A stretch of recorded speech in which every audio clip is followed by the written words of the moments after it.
Olá, tudo bem? Eu sou o professor Maio, professor de História. Estarei concorrendo à vaga ao PSS 2026. Escolhi como tema principal a Idade Moderna, em específico as reformas religiosas do século XVI.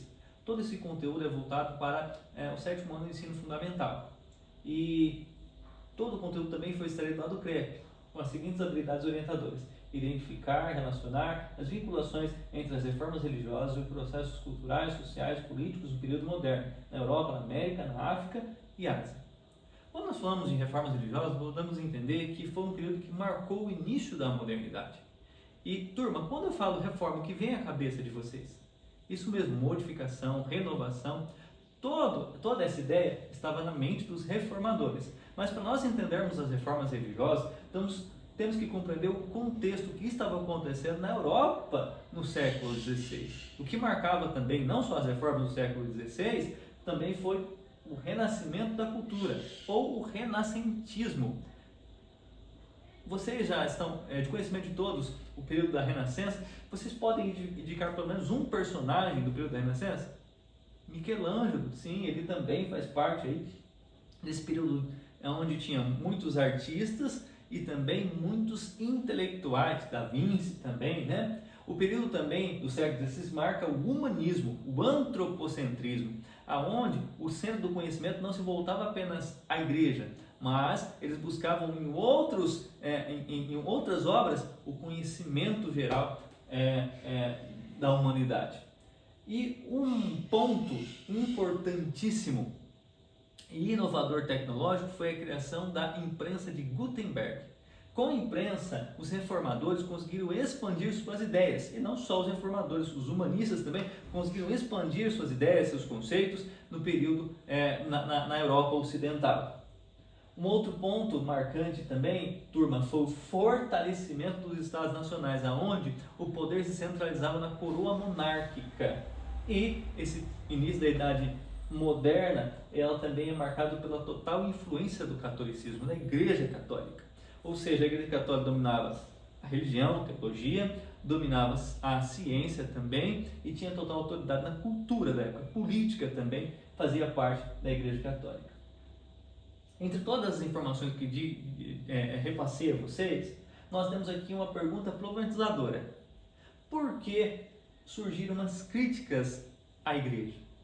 Essa é uma pergunta bastante válida. Por que a poderosa Igreja Católica, influente Igreja Católica, tinham críticas?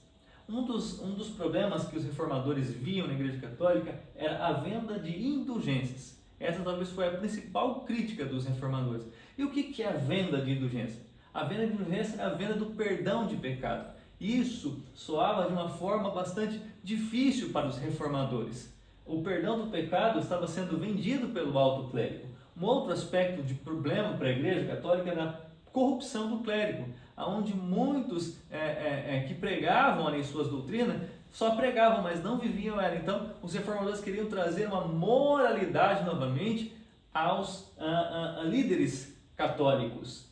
Os abusos religiosos, as vendas de relíquias, né, a venda da própria salvação. Então, todos esses problemas surgiram no interior, no pensamento dos reformadores, um desejo de renovação, um desejo de reforma. Por isso que se deu a Reforma Protestante. E a Reforma Protestante é marcada por um personagem que se destaca bastante, chamado Martim Lutero. Quem que foi Martim Lutero, turma?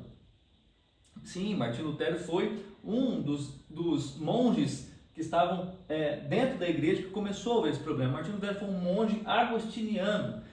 As suas ideias eram voltadas, a sua fonte de conhecimento vinha de Agostinho. Martim Lutero também era teólogo, era doutor, e em 1517 ele vai fixar na porta castelo as suas 95 teses. O que são 95 teses? As 95 teses eram as 95 críticas à igreja, aonde ele fixou na porta castelo ali, de forma pública, para querer debater com a igreja. Nesse período de tempo, as pessoas costumavam fazer isso. É como o Facebook, é um exemplo. Vocês não postam lá no Facebook ou no Instagram suas fotos, as suas ideias. Esse mural no século XVI também era uma forma de você chamar alguém para o debate. Martim Lutero fez isso. E um dos conceitos doutrinários de Martinho Lutero, que é primordial nós entendermos, que Martinho Lutero acreditava que a salvação vinha pela fé. O símbolo da salvação cristã é pela fé, e não pelas obras, e não pela venda dos pecados. Então Martinho Lutero ele enfatizou isso também, contrapondo a Igreja Católica. Outro pensamento doutrinário de Martinho Lutero era a Bíblia sendo como única autoridade, não o Papa e não o alto clérigo. Então todos esses pensamentos surgiram da Reforma Luterana. Só que a Reforma Luterana não foi apenas uma das reformas. Tivemos também a Reforma Calvinista, a Reforma Anglicana. A Reforma Calvinista vem de João Calvino. João Calvino foi um francês que foi para a Suíça expandir o seu pensamento teológico.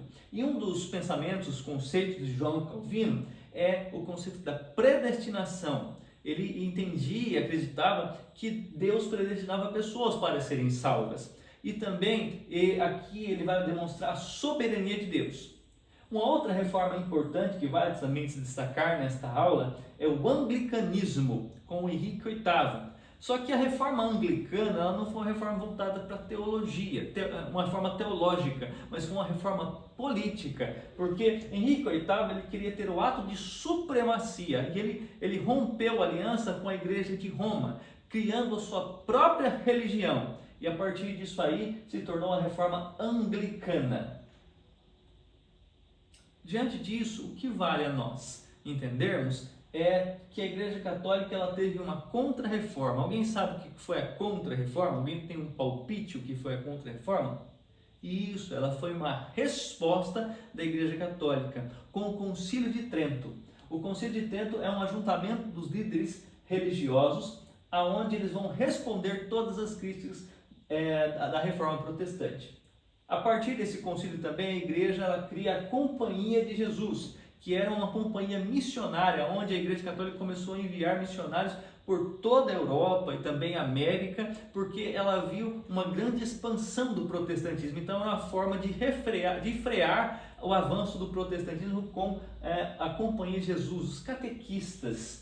E nesse concílio também, o que estava em pauta era a reafirmação de suas doutrinas. A Igreja Católica ela não submeteu as ideias de Martinho Lutero, e ela reafirmou as suas doutrinas e continuou com suas doutrinas, fazendo algumas reformas internas, e ali e também vale ressaltar que eles tiraram a venda de indulgências. Estão entendendo, turma? Está claro?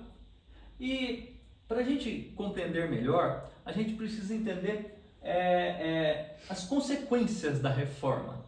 O que isso mudou na Europa? O que a reforma protestante se deu no início da modernidade? As principais consequências, eu trouxe um mapa ilustrativo, onde vocês vão ver o luteranismo também avançando, vocês podem observar aqui neste mapa, o calvinismo agora e também o anglicanismo. O que isso nos vale? Uma pergunta. Aqui vocês, conforme esse mapa, vocês conseguem ver apenas uma confissão de fé? Não, aqui vocês já estão vendo se expandindo o luteranismo, o calvinismo e o anglicanismo. Aqui já não tem mais só o catolicismo.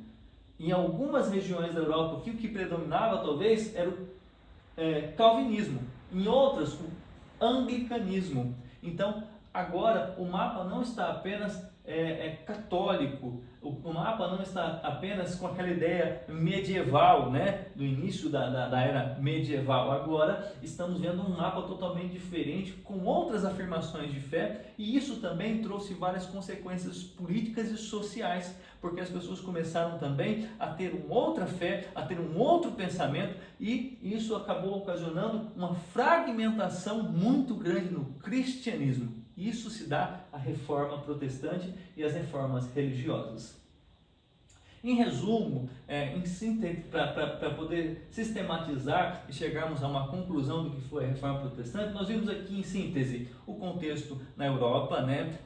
Os outros movimentos, não apenas os movimentos religiosos. Nós tivemos também as críticas à igreja, uma das principais críticas que nós aprendemos aqui foi a venda de indulgência, a venda do perdão do pecado. Também nós vemos aqui a reforma protestante com as ideias de Martinho Lutero, fixando as suas 95 teses na Porta-Castelo. Vimos a contra-reforma, né? A resposta da igreja a essas críticas. e a mudança, né, na Idade Moderna, uma modificação. Para a gente concluir, eu gostaria de aplicar a vocês uma atividade domiciliar. O que consiste essa atividade para que vocês venham conseguir sistematizar melhor e consolidar melhor esta aula? Na minha atividade eu proponho a seguinte produção: produzir um mapa mental com base no conteúdo do livro didático, organizando as principais causas e consequências da Reforma Protestante.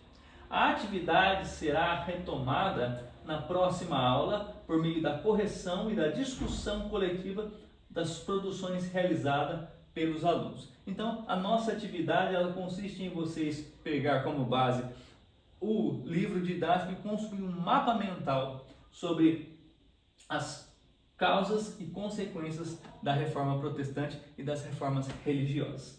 Tá bom, turma? Um abraço, obrigado, professor Maicon, até a próxima aula.